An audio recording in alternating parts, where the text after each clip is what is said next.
Muito bem, começando mais um podcast. Na verdade não é mais um porque esse é o primeiro, mas normalmente se começa dizendo que é mais um, mesmo sendo o primeiro. Olá a todos, eu sou o professor Clístenes aqui do Instituto Hugo de São Vítor e este é um podcast com o patrocínio do Instituto Hugo de São Vítor, dentre os nossos inúmeros parceiros comerciais que conosco aqui estão e fazem com que este trabalho seja possível. Ao meu lado está o professor da Escola Clássica, Eduardo Rocha. Bom dia, boa tarde, boa noite, Eduardo. Bom dia, boa tarde, boa noite. Estamos aí para essa gravação do primeiro podcast. É um prazer aqui, pelo patrocínio do Instituto Hugo de São Vítor. O podcast que também conta com o patrocínio de Escola Clássica, curso de Latim, Grego e Humanidades. Acesse escolaclássica.com, se escreve Schola, S-C-H-O-L-A, clássica.com, Latim, Grego e Humanidades. E à minha frente está o professor Mário Carboneira. Boa tarde, boa noite, bom dia, Mário. Boa tarde, boa noite, bom dia. É um prazer estar aqui. Sejam todos bem-vindos ao nosso podcast. Vamos lá, então? Vamos lá. O negócio hoje é falarmos um pouco aqui do Instituto Hugo de São Vítor, não é? Que poderíamos dizer que completou esse ano de 2020 10 anos, né, de atividade, vezes mais, vezes menos, mas o embrião todo esteve há 10 anos atrás, quando assim oficializamos, digamos assim, um grupo de estudos, não é? E podemos dizer que ininterruptamente, desde então, desde 2010, nós temos algo, estamos fazendo algo, não é? Mudando, às vezes para um lado, às vezes para o outro, mas desde 2010 fizemos algo, né? Mas antes disso, e está aqui, né, o Mário aqui na minha frente, que nós nos reunimos no Centro Cultural Mirador para assistirmos aqueles vídeos, História Essencial da Filosofia, não é? Ali, por dizer que não era um grupo de estudo, não era nenhuma atividade organizada, mas já era alguma coisa, né? O que tu tens a lembrar daquele tempo, Mário? Salvo engano, né, que lá foi então o embrião mesmo, né? Mas como é que começou, né? Foi lá na universidade, né? Nós nos conhecemos lá na bendita Universidade Unicinos, São Leopoldo, né? Então foi numa aula lá de alguma aula, que eu não me lembro qual era o nome do curso de letras, né? Que um belo dia eu entrei lá, no primeiro dia de aula, e tinha um cara enfatiotado no fundo da sala lá, né? Todo ali, terno, até gravata, eu acho que tava, até sem calça social e tudo da mesma cor, inclusive, tava. E aí, tinha um cara lá, né? E aí, beleza, tava lá na aula, meio dormindo, meio acordado, como é de praxe. E aí, por algum motivo, esse cara lá... Aí o professor chegou e disse, queridas alunas. Não, nessa época não tinha. Não, essa época era respeitável. Assim, o que tinha nessa época era a proibição de crucifixos nas salas de aula, né?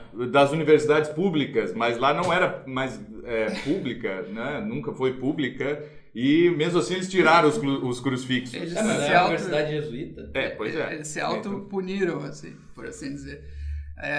E aí esse cara lá... tem as ruínas jesuítas aqui no Rio Grande do Sul. Deve ser isso aí.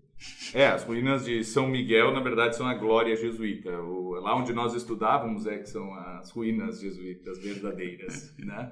Não, lá agora só tem um tal de Humanitas lá. Mas enfim, então tinha o cara lá no fundo da sala e aí de uma hora para outra a professora falando alguma coisa, ele faz um comentário sobre a teoria dos 4 discursos, né? E aquilo ali me chamou a atenção e tudo, né?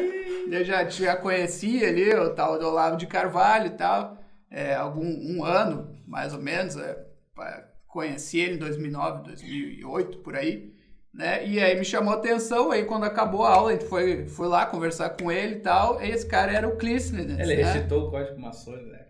Discurso dele. Sabiamente. Os toques, né? Evidentemente, isso aí tudo é toque Illuminati. Palavra-chave ali, né? Ele lançou no ar e realmente tinha um colega ali. E, bom, falei com ele, a gente até discutiu com a professora alguma coisa no fim da aula, né? E ela não tava entendendo nada também. Mas, que bom, graças a Deus. E aí teve essas histórias aí, foi aí que ele depois, o Clístenes, então, né, me convidou para ir no Mirador para assistir essas aulas aí, isso aí mais ou menos foi o embrião do Instituto, depois se juntou muita gente aí no grupo de estudos mais tarde, né, mas, e também, né, me lembro daquela época de um fatídico trabalho que a gente fez também numa cadeira lá. Esse foi bom. Que era sobre o Marcos Banho, né. O quinto mito banhista era o título. E a gente, era um negócio que tinha a ver com mito, né? Era com o mito de que no Nordeste, no Maranhão, isso, no Maranhão, né? Se fala, é o melhor registro do português, né? Isso, daí aqui a gente ali, né, no calor da juventude, ele já pegou a palavra mito, já ia fazer uma revolução, fez um trabalho. Os caras já sabem que tava falando do Bolsonaro. Não, Bolsonaro nem tinha Bolsonaro na época, né? Olha, falei mito, não, mas esse é um registro interessante. Nem tinha Bolsonaro, não tinha nada nessa época. Não tinha nada. E aí a gente fez esse trabalho, né? O início dos tempos aí, ó. Esse é o início dos tempos. Todo mundo pôde passar do tempo ali. Era 15 minutos de trabalho, né? Sei que quando chegou pra nós ali, a gente tava falando mal do tal do mito, do Marcos Banho lá, do capítulo. Cortou na hora ali e tal. A gente teve que fazer até depois a gente escreveu até uma resposta, né, explicando o que a gente tava, né? Mas acho que foi 0 mesmo que a gente tirou. Olha, eu não me lembro, mas eu passei naquela cadeira de algum jeito, assim, mas foi por aí, né?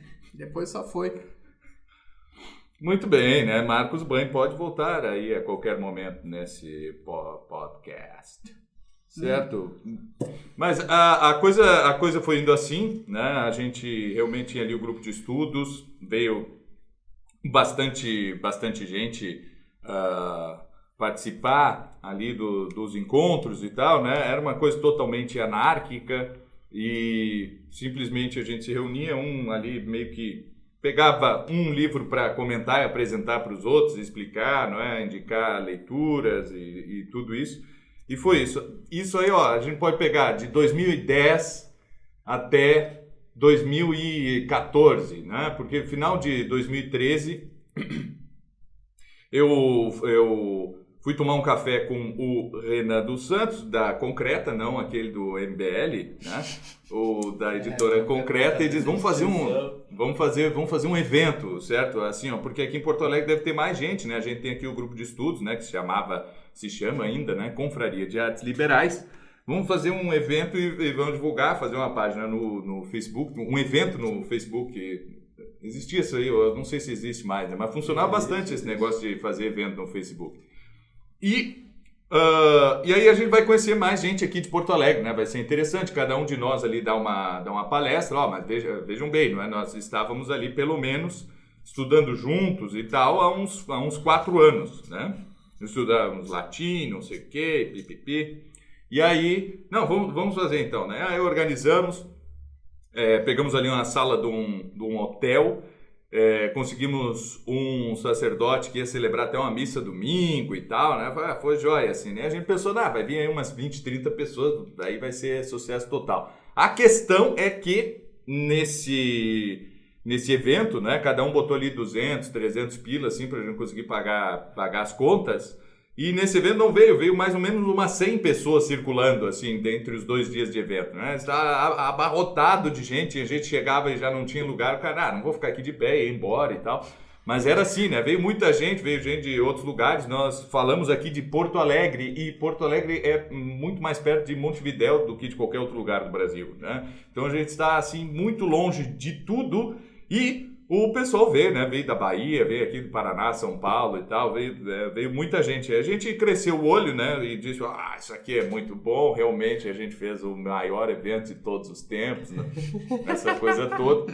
E como a gente se reunia no Centro Cultural Mirador, que só tem atividades masculinas, né? Muitas das meninas e ali senhoras disseram, vocês têm que ir para outro lugar, porque né, lá a gente não pode frequentar e tal. Então vamos aqui alugar uma sala, fazer uma sede, não sei o quê. Não adiantou muito, né? Depois o público feminino nunca foi muito constante aqui nas nossas atividades, salvo raras exceções. que se estivessem... Não, hoje em dia já é outra coisa, né? Hoje em dia já é outra coisa, mas na época não era questão assim, né? E aí, em 2014, né, depois desse primeiro congresso ali de artes liberais, é que a coisa... que nós fundamos, assim, né, o Instituto Hugo de São Vítor, que era para ser, na verdade, só o nome fantasia, era para continuar se chamando Confraria de Artes Liberais, mas de uma hora para outra realmente pegou esse nome assim e tal, e funcionou, né? Basicamente, essa é a história. Daí, em 2014 ou 2015, chegou aqui o Eduardo Rocha, que veio cantar no nosso cheguei em coral. Cheguei em 2015. 2015. Cheguei em 2015, no início de 2015 ali. E aí tinha o coral muito louco aqui, que era muito bom, né? Porque de vez em quando a gente tinha coral e uma vez por mês a gente tinha um workshop musical com o professor Clístenes. Mas na verdade foi uma maravilha, né? E é uma coisa que esperamos que volte logo mais aí. É um coral naqueles moldes. O regente substituto, às vezes, era o André Kuglan, que em vez de baqueta ele usava um cigarro aceso. Assim, a batuta do Kuglan era um cigarro aceso. Então era mais ou menos isso, né? Mas daí do coral eu quis continuar aí com o pessoal, né? Chegou por causa do coral. Sim, eu vim. Na verdade, eu queria fazer qualquer atividade aqui, porque eu queria estudar com os únicos olavetes que eu sabia que existia aqui na região. Isso aí beleza. Daí eu cheguei aqui. Ele viu que tinha metade olavete, metade não olavete, era uma bagunça. Não, assim, mas eu achei legal, sim. Eu pensei assim, vou me juntar aqui com o pessoal e vou ver o que eu posso contribuir, né? Daí, logo depois... Aí contribuiu, porque ele disse assim, não, meu pai ele tem uma empresa de filmar eventos, assim, casamentos, 15 anos e não sei o que, ele tem umas câmeras. Vem, né? Vem, nós vamos gravar aqui um curso de latim, de grego e não sei o que, para dizer, não temos câmeras, não temos nada, certo? Não sabemos editar, então vem, né? E aí que começou a escola clássica. Certo? Mas eu acho que chega um pouco de história, assim, a gente vai deixar um pouco mais de história para outros momentos, assim, né? Uma coisa interessante que seria fazer um podcast, assim, que é muito importante, seria pôr um cronômetro aqui para saber mais ou menos quanto tempo nós já estamos falando, né? Então, botar um relógio aqui no estúdio. Também podia botar um relógio aqui. Botar lá. Né? Isso, porque muitos de vocês não sabem, mas agora aqui, né, não é... Aqui nós temos um estúdio, certo? Com isolamento acústico, uma estrutura fenomenal aqui, milionária, porque né, de onde nós somos patrocinados, né? Nós somos patrocinados pelos nossos patrocinadores, aqui no caso Escola Clássica, acesse escolaclássica.com, também Sociedade Chesterton Brasil, a sociedade que está aí lançando a obra completa aos poucos de Chesterton, com o mais novo lançamento aqui, que está aqui na minha mão, vou folhear, vou fazer um barulho aqui de... folhando, ó, né? Que é O Homem que Sabia Demais, certo? Quase eu leio aqui O Homem que Sabia Javanês, não, mas O Homem que Sabia Demais de Chesterton, certo? Então vocês podem procurar aí nas redes sociais e no Google mesmo, põe ali Sociedade Chesterton Brasil, põe ali A Esfera e a Cruz, por exemplo, também um grande lançamento aí dos últimos tempos. É isso aí que mantém aqui o Instituto Hugo de São Vítor, né? São os nossos patrocinadores, os nossos parceiros comerciais. Muito bem, e outra coisa, não é? Vamos falar um pouco mais, sim, depois, em outros episódios aí, conforme a coisa vai vindo, com anedotas e tudo isso sobre a história do Instituto Hugo de São Vítor, né? Mas só uma coisa, Clístenes, que acho que já dá para tratar aqui já no primeiro. Por que é Instituto Hugo de São Vítor, né? Acabou que, pelo que eu sei, né? Até porque é meio mítico a coisa, né? Mas pelo que eu sei, é porque ele foi mais citado no primeiro congresso, assim, sem ninguém preparar nada, mas acabou sendo citado. Quase sempre era a mesma passagem que era citada dele, né? Isso. Então, foi isso, pelo que eu sei, né? A não ser que haja uma outra história. Assim. Mais ou menos isso, sim, né? Porque era um congresso de artes liberais. Naquele tempo, né, era o conhecimento que nós tínhamos, né? Isso aí já faz 6 anos e muito se cresceu em no conhecimento de todos os aspectos teóricos, históricos e práticos mesmo das artes liberais, mas o Hudson Victor ele tinha sido o mais citado, né? E em momento nenhum nós nos arrependemos disso, porque quanto mais nós conhecemos o Hudson Victor, nós vemos que foi muito acertado ter ele como patrono, né? Aqui do nosso instituto, certo? Mas, né, sempre bom lembrar, assim, nós não somos um instituto que visa promover exclusivamente a obra de instituto. Que na verdade naquela época o pessoal tava todo mundo lendo ali o Didascálico, todo mundo encantado e coisa e tal. Por isso, se fosse hoje provavelmente o nome seria outro. Pode ser. Homero, Instituto Homero. Porque o pessoal mais assim, São Homero. Talvez sim, talvez não, quem sabe. Mas muito bem, né? E aí tem questões pontuais aqui que nós temos que tratar em cada um dos episódios, que são questões atuais, assim, né? Por exemplo, certas acusações, difamações. Vejam só, os comunistas estão querendo atacar aqui o nosso instituto, com certeza tem dinheiro da Rússia, o Kremlin está diretamente ligado. Não, mas não vou falar nada. Mas não, a questão aqui hoje, né, que foi posta aqui, que aparece aí nas redes sociais, é que se a coleção é uma pirâmide, né? Então, bom, eu acho, né, primeiramente, depois eu vou abrir aqui para a mesa, né, discutir a questão, mas eu acho que a coleção, o que é a pirâmide que o sujeito se refere àquele esquema Herbalife, né? Dinastia, os outros que tem a mais famosa, aquela do Amway, né? Aquela de vender pasta de dente, essas coisas assim e tal. De que é isso aí, dente. Não sei não. Pô, Amway é um grande negócio aí de marketing multinível. É pejorativo dizer pirâmide, né? Porque não é bem, assim, em princípio é outra coisa, né? Pirâmide é um negócio que tu dá um dinheiro, aí tu arranja gente para dar mais dinheiro e a coisa vai girando ali, né? E o cara que tá no topo da pirâmide, ele ganha bastante dinheiro, o cara que tá lá na base, ele precisa ir fazendo a sua própria pirâmide, assim, para ficar rico, né? Mais ou menos isso. Bom, se é para ficar rico, tem uma coisa para dizer, né? Vai ser difícil. Né? Porque a gente, em vez de vender livros que vendam... Olha só.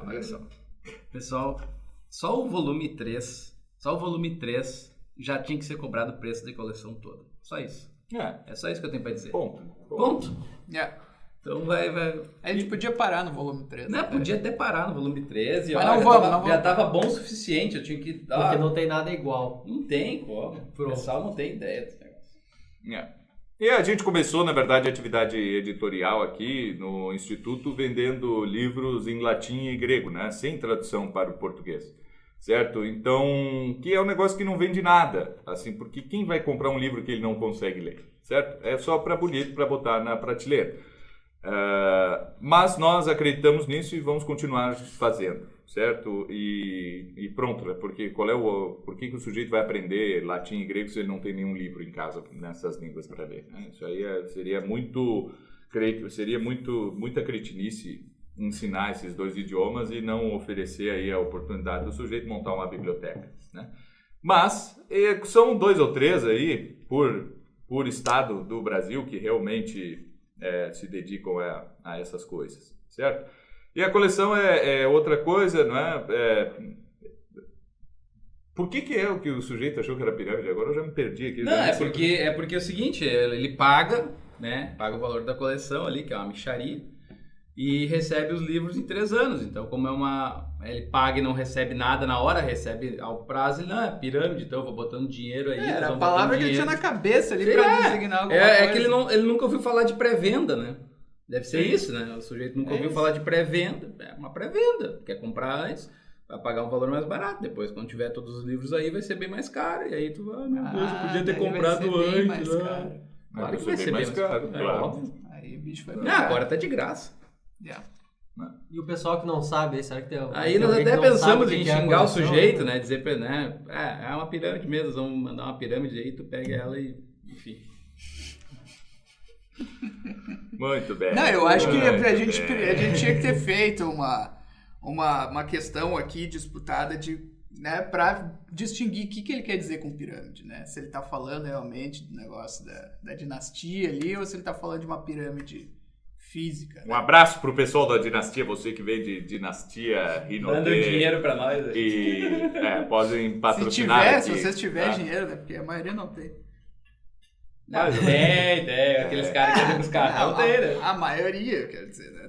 Tem alguns que tem, sim. Mas alguém tem que ir, né? Fica na base, né? Mas aí o pessoal que não sabe ainda o que é a coleção aí, será que tem alguém que vai ouvir? Pô, a gente falou da coleção aí, mas... o que é a coleção? Então tá. Então, Eduardo... A gente já sabe o que a coleção não é uma pirâmide. Muito bem. Então, o professor Eduardo Rocha, o que é a coleção? Sed, quid est? Essa é uma... Ou melhor, peça para que eu pergunte o que é a coleção. Professor Clístenes, pode me perguntar aí, por favor, o que é a coleção Eduardo de Artes Rocha, Liberais? por favor, o que é a coleção? A coleção de artes liberais é assim, nós reunimos mais de séculos de estudo, né, em alguns livros aí, completando o material, né, fazendo um material completo das 7 artes liberais. Material único. Completo e único. Só para que todos tenham uma ideia, né, das surpresas aí que nos aguardam, né, que todos aguardam aí do nosso material, é que nós teremos na parte do quadrivium um texto, né, os textos originais ou mais próximos dos textos originais de Euclides. Para quem não sabe, né, os elementos de Euclides da geometria, o primeiro compilado de todo conhecimento de geometria da época, né? Um abraço pro Bagre Fagundes e pro Neto Fagundes, que se chamam Euclides. Sim. Então, nós teremos também aí todo o material, todo o conhecimento que hoje já não é mais, pelo menos, já não é mais divulgado do mesmo modo sobre a matemática que nós chamamos aqui de matemática inferior, né? Então, do início da aritmética, e nos primeiros volumes, que já não são mais, que já não deveriam, pelo menos para todos os nossos ouvintes serem uma surpresa, né? Mas nós temos aí já um manual completo de gramática que contém que o Mário pode falar melhor para nós, contém até mesmo a gramática do Dionísio da Trácia, é isso? Sim. O segundo volume, né? Bom, segundo volume de gramática. O primeiro, né, é o que trata do geral, né? O primeiro trata, claro, as artes liberais, né? E aí, nesse segundo aí, começa com o estudo de literatura, né? Guiado pelo professor Clístenes ali, né? E a famosa lista dos 34, que gerou... Que até hoje o pessoal pergunta se é para ler mesmo. É escrito no livro. Não, mas 34 livros. Gerou um frisson, né? Pra descobrirem qual era os 34, aí depois quando apareceu, legal. Põe, menos de 10 dias. Né, tu vai ter menos de 10 dias para ler cada livro durante um ano, certo? E tem livros que dá para ler em uma tarde, porque são uma peça de teatro. Mas uma tarde tua lendo. O sujeito vai demorar um mês pra ler, porque ele vai pegar 10 minutos, aí ele vai botar Netflix, aí não sei o que, aí vai ligar pra namorada. Pode vir aqui no Instituto, né? Que nós lemos... Cancelar Netflix é a primeira coisa. O Camões é inteiro em 2 dias, né? Então, com comentários e tal, o pessoal saiu entendendo todo o vocabulário? Claro que não, porque a gente não lê um livro entendendo todo o vocabulário, né? Isso aí é outra coisa. Agora o pessoal saiu sabendo do que trata a obra e o que aquilo ali significa e tal, e por que aquilo ali deve ser lido e tudo isso, né? Então, mas assim, digamos, dá para ler num ano os 35 livros? Dá para ler, mas já é um ano que tu vai fazer quase só isso, certo? Alguém até perguntou no Instagram se tinha que ler, parar e ler tudo e depois só continuar. Não, vai lendo. E vai lendo conforme chegar os livros da coleção, que pode ir avançando também. Né? Conforme o teu... Só não pode esperar, né? Porque daqui a pouco o cara fica 3, 4 meses esperando chegar outro volume para começar a ler, assim, para ver se não tem mais nada, e aí já perdeu 3 meses de leitura. Não, exatamente. Olha, eu creio que com o material que já temos até agora, todos podem... Já quanto tempo aí de leitura? Já pelo menos aos poucos, né? Vai lendo aos poucos e pegando as outras obras. Aí eu acho que dá no mínimo um ano aí de leitura com só Por com o exemplo, material que na nós lista já dos temos. 34 tem o Machado. Bom, o Machado tem que ler, né? E lê o Machado. Sim, a gente colocou um livro do Machado, ou dois. Três. Três. Trilogia realista. Quincas Borba, Memórias Póstumas e Dom Casmurro. Só que é o seguinte, tu tem que ler todos os livros do Machado. Agora? Não, mas... Começa por esse, né? Desses 3. Mas daí o cara pergunta, mas não podia ler também uns contos? Não pode. Não! Claro que tem que ler, vai ler e tal. Né? Eu tenho que ir nos homéricos, eu preciso ler. Sim, tu tem o livro? Não, mas então eu vou esperar para... Não, cara, não espera, pega e lê, certo? Tolhe, elete. É que eu não sei se é a melhor edição essa aqui que eu tenho. Ai. É a melhor tradução de Camões também, tu precisa. Tradução de Camões. Não é a melhor tradução do Machado de Assis. Eu gosto daquela tradução que tem o Dino. Como é que é? Isso, estava o padre ali, sublime e Dino.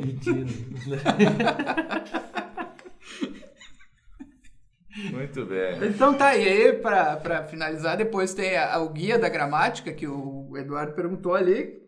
E eu não vou dizer que eu escrevi, porque estavam fazendo piada, que eu só ficava falando que eu escrevi. Mas eu escrevi. Tá certo. Mas ali, aí depois ali é o guia mesmo também, assim como o Clístenes faz um guia, é levar o leitor através de todas as partes da gramática ali, para entender ela primeiro amplamente. E aí depois você vai fazer a leitura ali das regras, etc., junto com a literatura, esse tipo de coisa. A primeira é uma visão ampla, né? Foi isso que eu quis passar ali.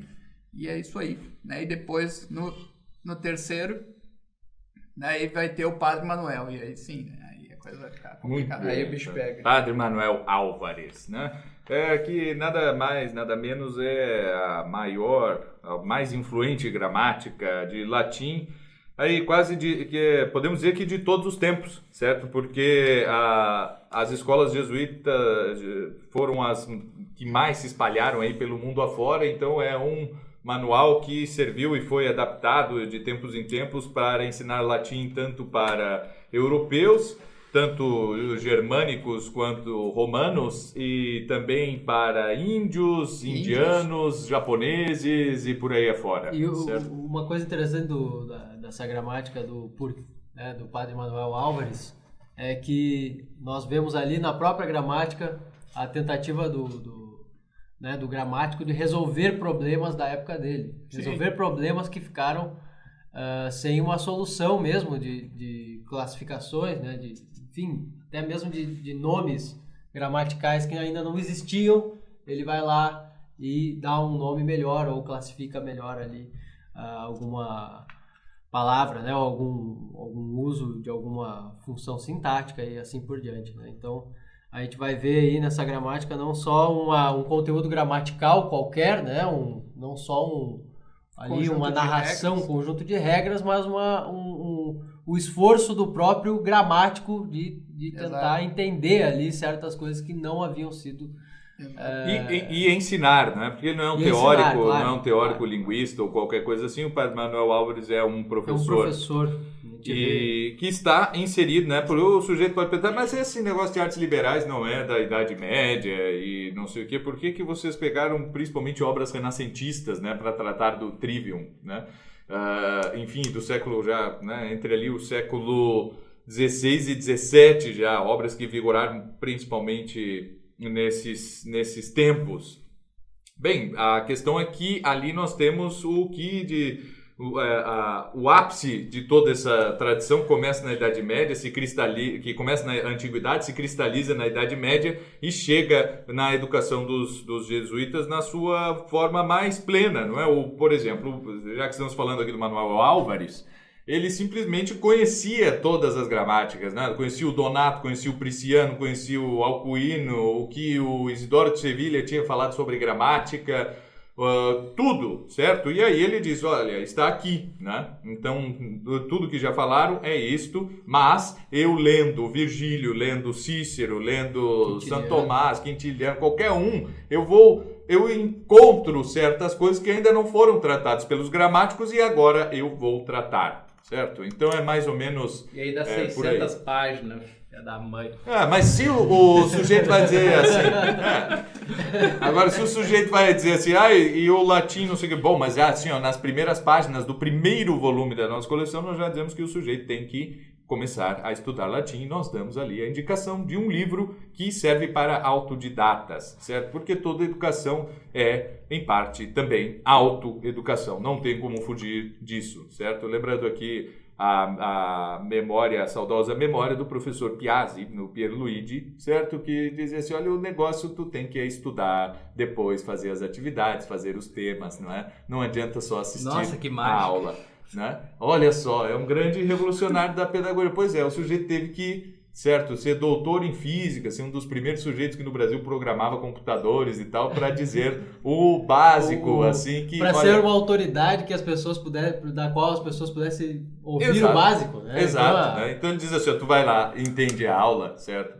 Prestou atenção no que o professor disse, bom, não serve para nada se tu não chegar em casa, não parar agora e agora eu vou fazer os exercícios, vou focar aqui, vou revisar, vou não sei o que e tal. Então precisa, sim, dessa autoeducação. E o sujeito já tem que ter começado. Meditar também, né? E meditar não é sentar de perna cruzada e fazer a e tal. É isso. Ok, pode ser meditação para alguém, mas não é esse tipo, né? É tu revisar na tua mente, é tu repisar aquilo, é tu...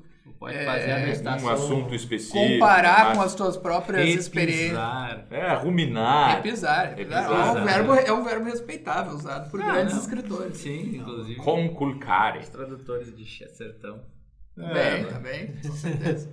Muito bem, o nosso tempo está se esgotando nesse nosso primeiro podcast do Instituto Hugo de São Vítor, que não tem um nome muito específico, é simplesmente podcast do Instituto Hugo de São Vítor ou qualquer coisa que o valha.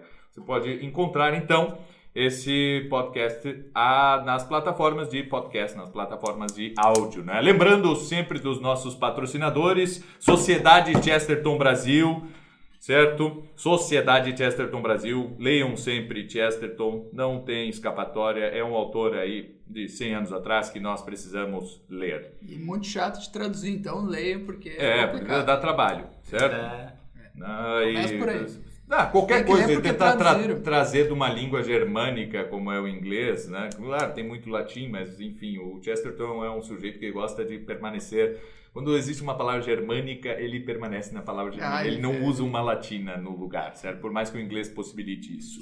Ele não escreve em simple English, certo? O Chesterton escreve em inglês. E isso vai ser sempre difícil de trazer para uma língua latina como é o português, né?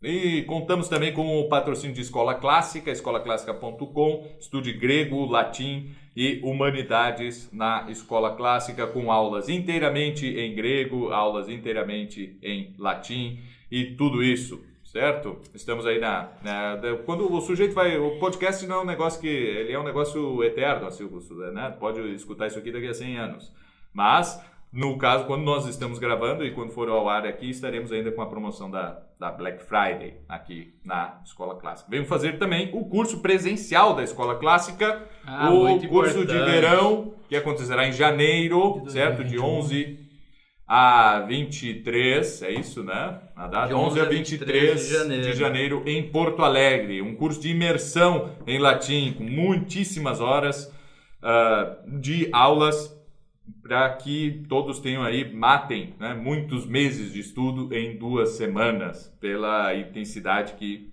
a coisa acontece ali no nosso curso de verão. Este foi o podcast do Instituto Hugo de São Vítor. Muito obrigado a todos que estiveram conosco. Considerações finais, como se fosse um debate, né, de vereador. Vai lá, considerações finais. Mário.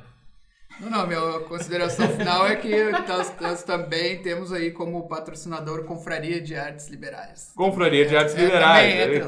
Confraria de Artes Liberais é só o nome do nosso curso, cara, do nosso grupo de estudos. Mas o cara o sujeito pode participar ali, mas não vamos falar muito. Mas o Mário quer lembrar que nós estamos gravando também algumas aulas. Eu estou gravando as aulas. Então fala aí qual é a aula que tá gravando agora na confraria. Como assim, qual é a aula? Agora eu terminei. Já estamos aqui na aula 300? Não, na aula 14. Não a tua, tô falando da geral da plataforma. Ah, não, geral, no sei, geral ele já deve estar na aula nem tem como 500, saber. né? Tá. Tem mais de 200 horas de aula lá, né? E Muito ainda nós mais. Não, quase tem estamos... muito mais que 200 Muito horas. mais. né? E nós estamos praticamente só na gramática, assim, ainda. Né? Um pouquinho de O pessoal lógica. reclama, o pessoal entra ali, mas não tem aula de astrologia ainda, vou Ah, voltar vai. quando tiver aula de astrologia. Muito bem, né? Vai ter. Aí volta aí, assiste só as aulas de astrologia e não entende nada. Não entende porque nada tu de não estuda astrologia, gramática, porque não estuda mais nada. Na verdade, a astrologia é só gramática aplicada às estrelas. Só isso. Bom, Olha aí, ponto, tá ótimo. Então e é com isso. esta frase, nós ficamos por aqui. Até a próxima. Até a próxima. Muito obrigado.